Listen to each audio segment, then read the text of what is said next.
បាទសួស្តីបងប្អូនហាទី12បាទលោកគ្រូនឹងកែលម្ហាត់សម្ពាធក្នុងទ្រឹស្ដីស៊ីនីតិញស្មានជូនបងប្អូនសម្រាប់សិក្សាបន្ថែមណាប្រធានលំហាត់គេថាដប1មានមៀត10សេគុណដក3ម៉ែត្រគីបដល់នេះអញ្ចឹងបាទគេប្រាប់មានមកណា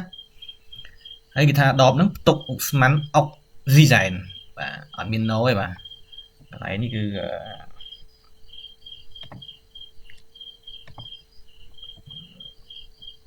B ខុសបាទ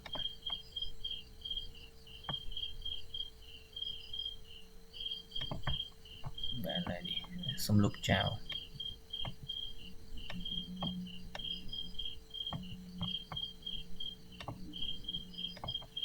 បាទអញ្ចឹងដប1មានមៀត10សេគុណដក3ម៉ែត្រគីបផ្ទុកឧស្ម័នអុកស៊ីសែនបាទមានចំនួនម៉ូលេគុលប៉ុណ្ណេះអញ្ចឹងគេប្រាប់ n ធំមកហើយគេប្រាប់អ្វីតោះនេះអញ្ចឹងនៅសីតុណ្ហភាពជាក់លាក់ណាមួយអញ្ចឹងសីតុណ្ហភាពកំណត់ណាមួយបាទអត់ដឹងថាស្មើប៉ុន្មានទេគាត់ថាដឹងនៅសីតុណ្ហភាពណាមួយកំណត់ជាក់លាក់បាទអញ្ចឹងគេប្រាប់ថាម៉ាស់នៃម៉ូលេគុលមួយបាទម៉ាស់នៃម៉ូលេគុលមួយរបស់ឧស្ម័នអុកស៊ីសែនអញ្ចឹងបានន័យថាគេប្រាប់ម៉ាស់របស់ម៉ូលេគុលណាម៉ាស់របស់ម៉ូលេគុលមួយមិនមែនម៉ាស់ឧស្ម័នទេអញ្ចឹងគេប្រាប់ m0 អញ្ចឹង5.3 គុណនឹង10ស្វ័យគុណដក26គីឡូក្រាមនេះតាំងឲ្យម៉ាស់ m0 ណានឹងល្បឿនប្រសិទ្ធនៃម៉ូលេគុលឧស្ម័ននៅសីតុណ្ហភាពដូចគ្នាបានន័យថាដោយសីតុណ្ហភាពជាក់លាក់ខាងលើហ្នឹងណាដែលគេប្រាប់មកហ្នឹងតោះនេះអញ្ចឹងបាទអញ្ចឹងគេប្រាប់ល្បឿនប្រសិទ្ធមកគឺ VMS មក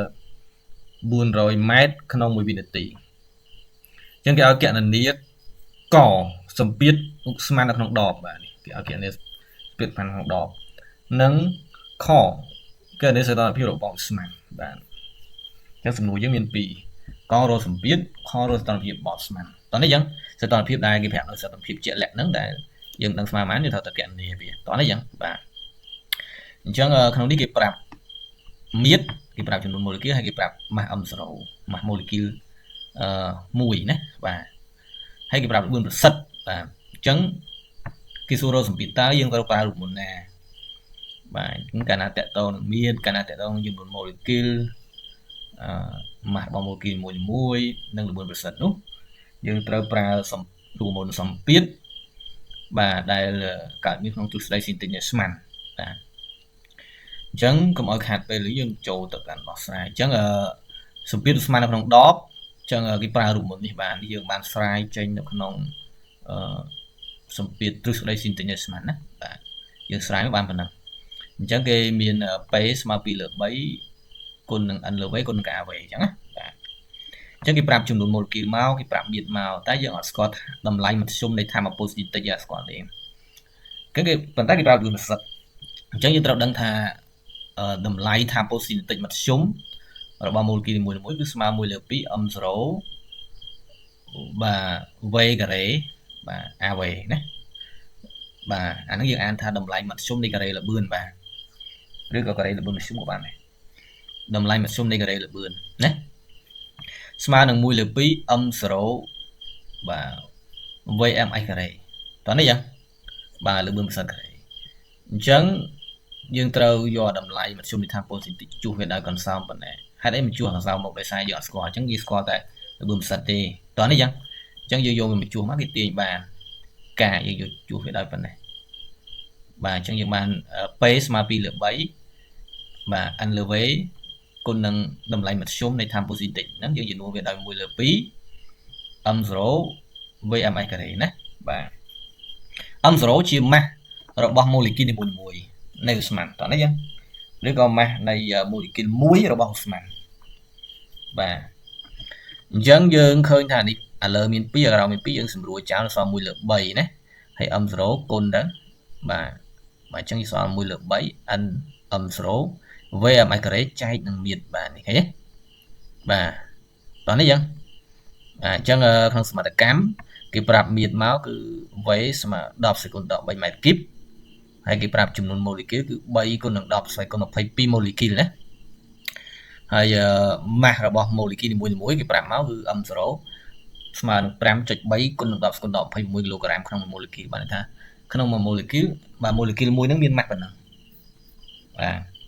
តែប៉ុតយើងមិនដាក់ក៏បានហើយកន្លែងចែកនឹង molecule ណាប៉ុន្តែបើយើងដាក់ក៏បានវាត្រឹមត្រូវណាបាទ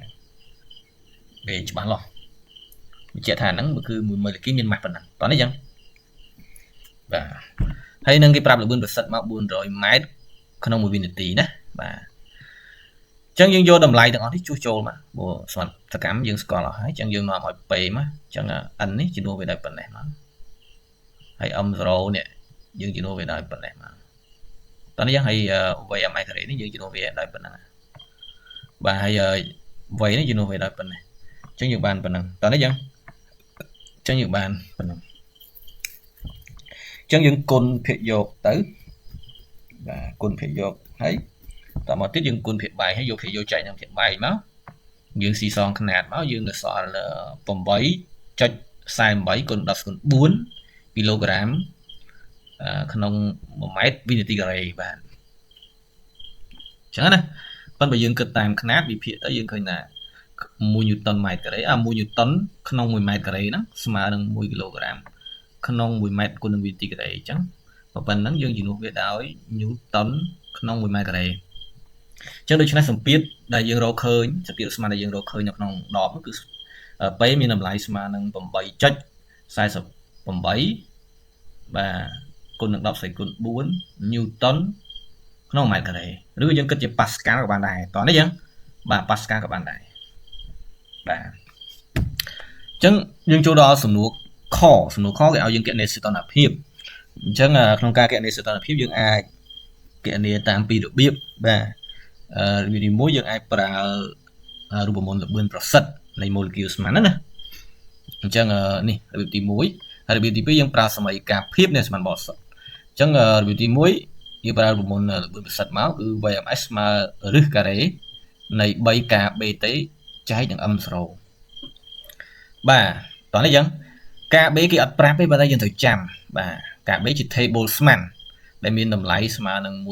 1.38 គុណនឹង10សេគុណ10 23 Joule ក្នុងកែវិនតាមពិត Joule ចែកឲ្យ molecule កែវិនណាបាទតោះនេះយ៉ាងកន្លែងហ្នឹងណាបើយើងមិនដាក់ក៏បានដែរយើងបញ្ជាក់ថាក្នុងហ្នឹងវាមាន molecule បើតែ Joule ក្នុងមួយ molecule កែវិនបាទនេះតម្លៃរបស់ table ស្មានតម្លៃរបស់ kB ណាបាទហើយសីតុណ្ហភាពតេគឺយើងត្រូវរក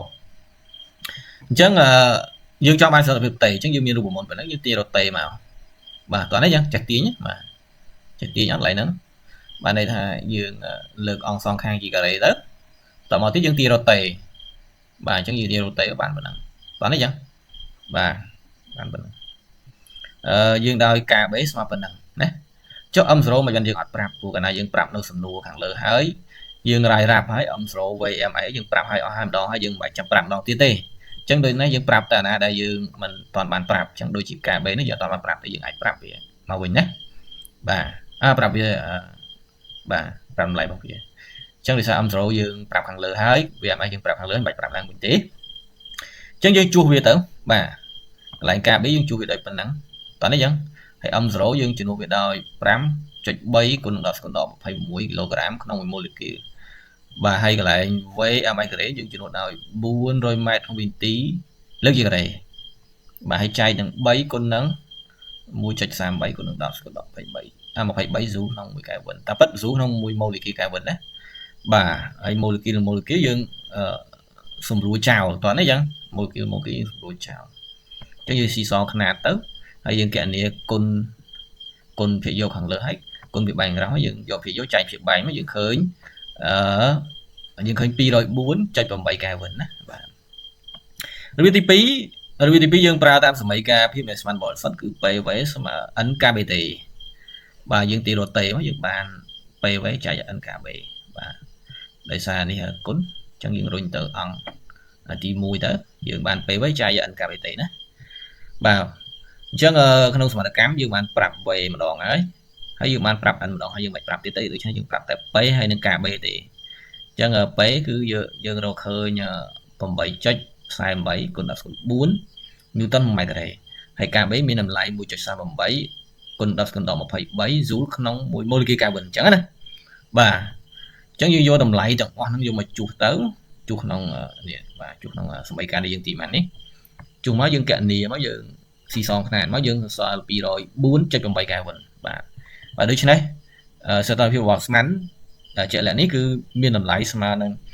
204គុណនឹង8សំដៅ 204.8 Kelvin បាទអញ្ចឹងសីតុណ្ហភាពដែលយើងរកឃើញគឺ 204.8 Kelvin បាទអញ្ចឹងហើយយើងអាចរកជាអង្សាសេក៏បានដែរអញ្ចឹងយើងអាចទីរកតេតូចតែយើងប្រើរូបមន្តតេធំស្មើតេតូចបូក273អញ្ចឹងយើងទីរកតេតូចមកយើងបានតេធំដក273អញ្ចឹងយើងឃើញតម្លៃគិតជាអង្សាសេតោះនេះអញ្ចឹងបាទអរគុណសម្រាប់ការតាមដានជួបគ្នានៅលំហាត់បន្តទៀតបាទអរគុណ